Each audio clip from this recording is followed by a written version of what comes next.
Well, I have another great book by Max Lucado. He is a best-selling author for children's books and adult books, and he has great things on YouTube. He has such a calming voice and speaks such truths that are important.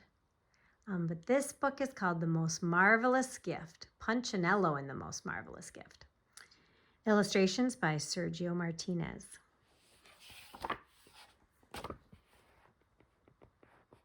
Beautiful illustrations he did.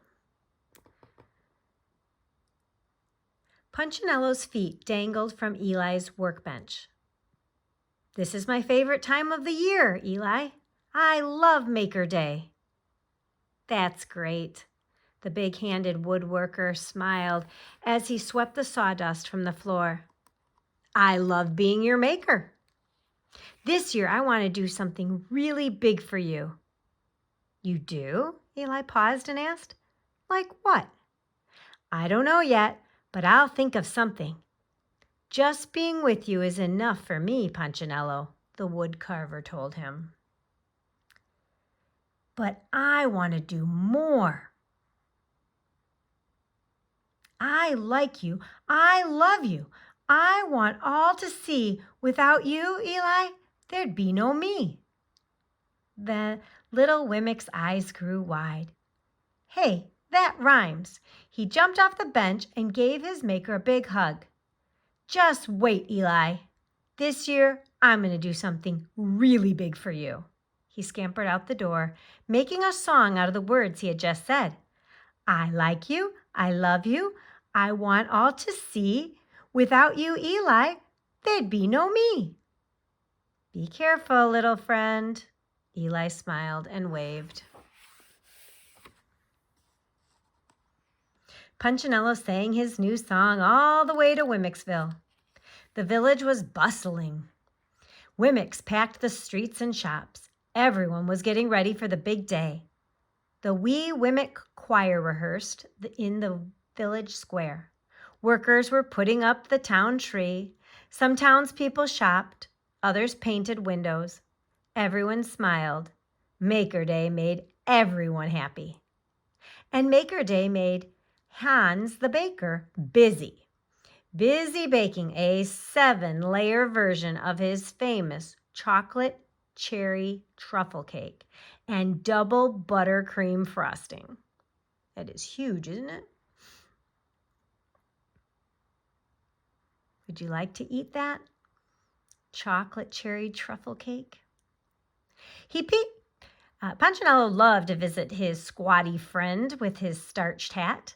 He peeked into the window of the bakery to see Hans tippy-toed on the top step ladder, placing cherries across the 7th layer.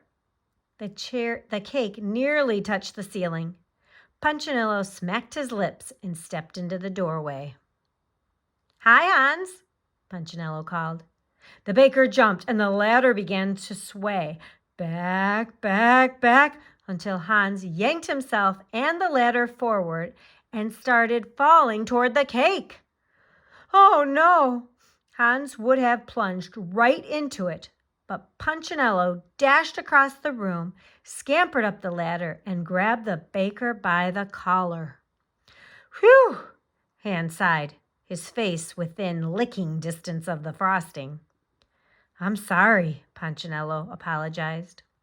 "No problem, little friend," Hans replied as he climbed down the ladder.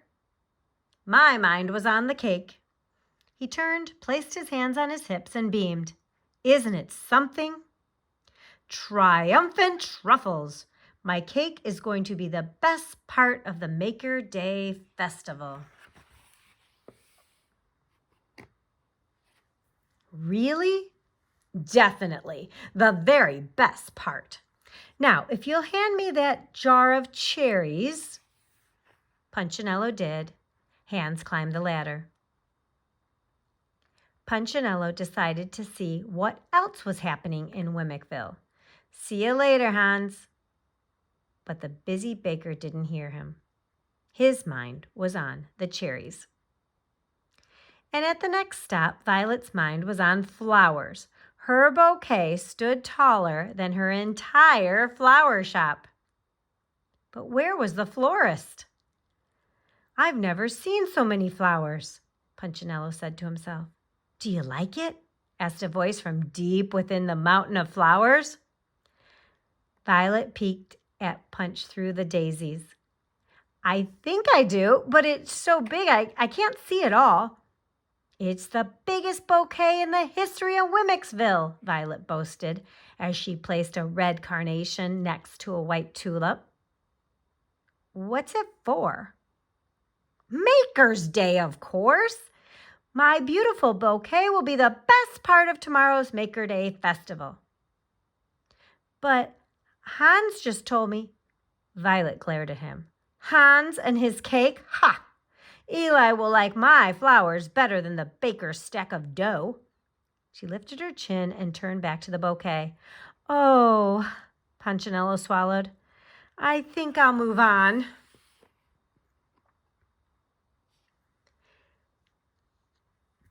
He stepped around the flowers into the street, bumping into his friend Lucia, who was reading sheet music. "Happy Maker Day, Lucia." "Same to you, Punch. I'm late for my voice lessons." "Voice lessons? I'm going to sing a solo at the Maker Day festival. My song is going to make this the best Maker Day ever." "But Hans and Violet just said—" Lucia never heard him. "Dr. Marvel is training me. He will accompany me on his marvelophony orgonomy." "I made up a song today," Punchinello started, but then he stopped. "Marvelello what?" "Come on, I'll show you. But we have to hurry. I can't keep Dr. Marvel waiting." Lucia grabbed Punchinello's hand and led him down the busy street, past the toy store, packed with little Wimmicks, past the dress store window, painted red and green, past the huge Maker Day tree standing in the middle of Wemmick Square. See that huge tree? Punchinello paused at the sight of the enormous tree. "Hey, let's add some decorations." "We don't have time, Punch. Come on." Around the corner they turned. The studio sat just off the main street. The sign over the door read, "Dr. Marvel's Music Manufactory." The moment they closed the door, the two friends heard music erupt in the big room. Trumpets blared, flutes whistled, drums kaboomed, and tubas bellowed. Punchinello looked around for a marching band. When he didn't see one, he ducked behind Lucia. "Don't be afraid," she said. "It's the Marvelophony Organoni." She motioned toward the huge contraption that took up the back half of the studio. Punchinello had never seen anything like it. In the center sat a piano. 2 saxophones hung from one side and a bass drum from the other. 5 flutes dangled from the drum.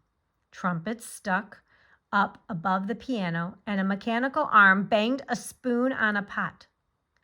On the very top, a fishing line yanked the clapper of a bell, a train whistle tooted, and trombones played in turn.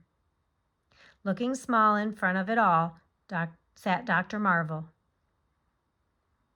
See him? His hands raced back and forth between the piano keyboard and a large panel of buttons, switches, and levers, each with a sign, louder, softer, more beep, big booms, pull for taps, tug for toots. His feet moved even faster. One pumped air into the instrument. The other foot pressed the bass drum pedal. The musician was in non-stop motion. "Doctor!" Lucia called loudly, but not loudly enough. "Dr. Marvel!" she shouted. He still didn't turn. "Dr. Marvel!" She and Punchinello yelled together at the top of their lungs. The music came to a sudden stop, and the stumpy little Wemmick turned his head.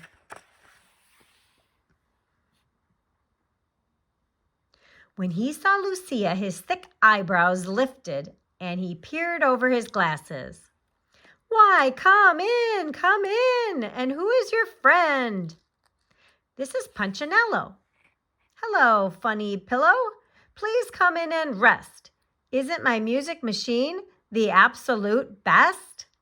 My name is Punchinello. I've never seen anything like your machine. And you never will, did you hear it bellow? This invention is one of a kind. Marshmallow. Punchinello, Punch said, glancing at Lucia. She just shrugged. Dr. Marvel didn't hear, and he had turned to Lucia. And now, my dear, have you come to sing? Together you and I will make Maker Day ring. I've been practicing my song, Lucia chimed in. Punchinello spoke up. Hey, speaking of songs, I made one for Eli. But neither Dr. Marvel nor Lucia listened. They were already turning up the Marvelophony Organoni, leaving Punchinello standing alone. He stepped outside. Maker Day is almost here, and I still don't know what I'm going to do for Eli. Just having you with me is enough, Punchinello remembered his maker saying. But he still wanted to give Eli a special gift. All the way home, he tried to think of an idea. The next morning, he was still thinking about the gift for Eli. With hands deep in his pockets, Punchinello talked to himself all the way to Wemmicksville. Maybe I could bake a wemberry pie. Then he remembered how awful his last pie tasted. Nah, I can't cook.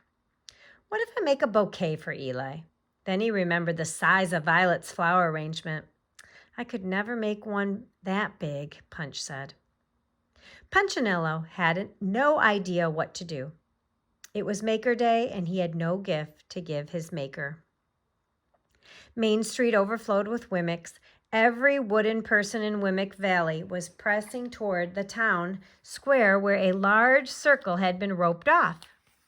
In the center of the circle, the Maker Day tree sparkled. The mayor and his wife stood on a large platform. Before them were 3 large objects hidden under pieces of canvas. Punchinello knew exactly what they were. Violet stood next to one, Hans beside the other, Lucia placed between them, back and forth in front of the covered music machine. She looked worried. Dr. Marvel was nowhere to be seen. Punchinello caught her attention. Lucia, he shouted, where's Dr. Marvel? She looked over her shoulder toward the blanketed instrument. That's when Punchinello saw the moving bumps under the cover. Something is broken, she said. Uh-oh. Before Punchinello could ask more, the mayor and his wife stepped in front of the huge Maker Day Festival sign, tapped on the microphone, and announced, Happy Maker Day, everyone! The crowd cheered. Unrolling a big scroll, the mayor began to read a very boring speech. Being that this is Maker Day, and we are made by our Maker, I hereby, and so forth, with henceforth pleasure. Punch noticed Dr. Marvel peeking out from under the cover, motioning to Lucia. She leaned over. He whispered, and she turned red. She whispered back, and Punchinello knew something was wrong. That's when they looked at him. Lucia motioned for him to come over. He crawled under the ropes. You've got to help us. The air pump is stuck.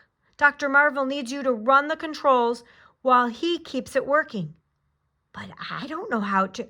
It's easy, she interrupted. Just sit on his shoulders and do what he says. The music professor nodded. About that time, the crowd began to cheer again. The mayor had presented Violet and her flowers. The 3 stopped whispering long enough to see her curtsy in front of the bouquet. The best part of Maker Day, shouted the mayor. Oh, no, it's not, screamed Hans. He was already on the top step of his ladder. At a wave of his hand, a rope was yanked and the canvas pulled straight up, unveiling his 7-layer chocolate cherry truffle cake with double buttercream frosting. The townspeople gasped, then roared in approval. Violet crossed her arms and frowned, and Dr. Marvel motioned to Punchinello. "Come on, Runny Jello, it's time to play. Will be the best part of this Maker Day." The musicians sat on the bench. Punch climbed on his shoulders, and Lucia stood with her back to them, interlocked her fingers, pointed her elbows to either side, and prepared to sing. Punchinello stared at all the buttons. He gulped and thought to himself, "How will I ever do this?" There were so many of them. Big blast, soft wind, sounds, bells, twinkling harp, singing. "I don't think I can do that." Before Punchinello could finish, Dr. Marvel called him into action. "Honeymellow, let's get flashing. Pull the lever that reads, 'Cymbals clashing.'" Punchinello looked frantically, spotted the lever, and gave it a pull. Mechanical hands lifted a set of cymbals, and crash! The song began. Lucia started singing, her voice warbling up and down as if someone were shaking her. Thinking she was sick, Punchinello looked over his shoulder, but Lucia wasn't sick. "Why are you making that noise?" he hollered at her. "Pasty fellow, the chit-chat, we have no time. Reach to the right and give me a chime." Punchinello pulled the rope bell and felt the music professor bouncing beneath him. Pushing doubly hard on the air pump, instruments came alive, blasting and blowing and surrounding Punchinello in a hurricane of music. Dr. Marvel kept shouting instructions as Punch pushed buttons. "A blast from the tuba, now strings from the cello. Keep alert up there, funny fellow. My name is Punchinello." The lever-yanking Wemmick yelled. He leaned down so his voice would be heard. He never should have lowered his head. His forehead hit the lever labeled "Let her go," and the Marvelophony organoni started to rumble. Wemmicks grabbed their children and covered their ears. The earthquaking platform shook the mayor out of his chair. Decorations fell from the Maker Day tree. Lucia stopped singing. The professor started shouting, "Turn it down, she's starting to shake. The last thing we want is for this thing to break." It was too late. The train whistle flew first, blasting off the Marvelophony organoni like a skyrocket. The trombones were next to go. Then the saxophones. With the boom of a kettle drum, everything else exploded. Flutes flew and cymbals sailed. Punch and the professor were doing all they could do, flipping switches, pulling ropes, and nothing helped. Dr. Marvel should have stopped pumping, but for some odd reason, he pumped harder than ever. And since there were no instruments, the air blasted through the bouncing hose right at Hans' 7-layer chocolate cake, blowing icing and cherries all over the Wemmicks. Lucia grabbed the flopping hose and yanked it away from the cake, but accidentally aimed it in the direction of Violet's bouquet. The air suddenly filled with flowers. Petals rained down on the already sticky cake-covered Wemmicks. The villagers were stunned. One minute they were ducking flying French horns. The next they were showered with cake and carnations. Then, in an instant, the pandemonium stopped. The town square was quiet. The Wemmicks in the shock from the explosion. Oh man, what a mess.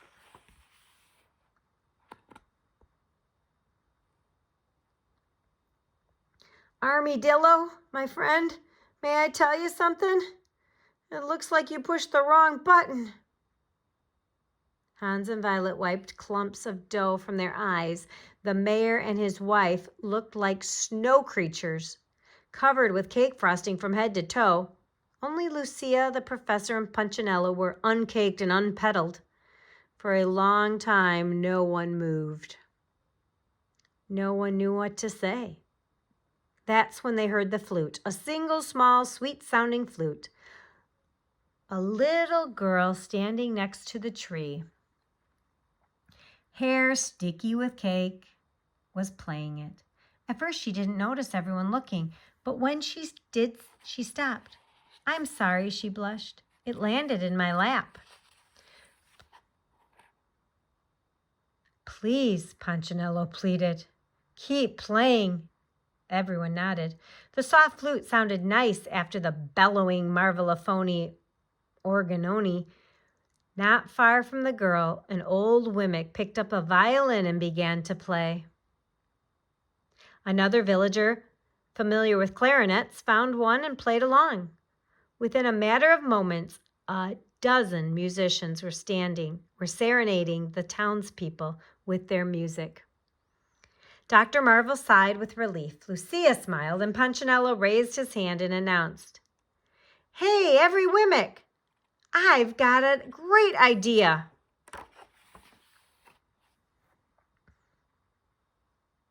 Eli was hard at work when he heard the music. The sound was so sweet it made him put down his hammer and lean out the window of his workshop.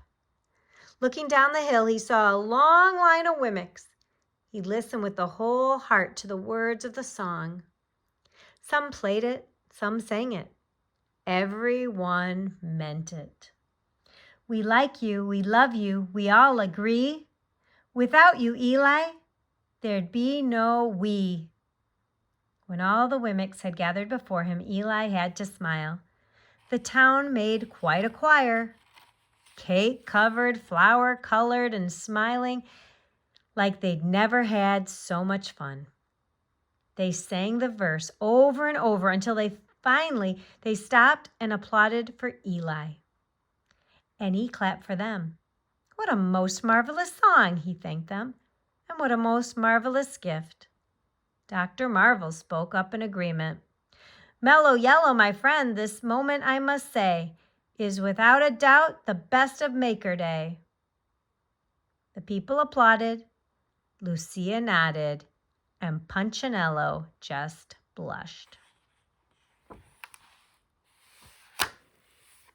Here are some other books that Max Lucado has written.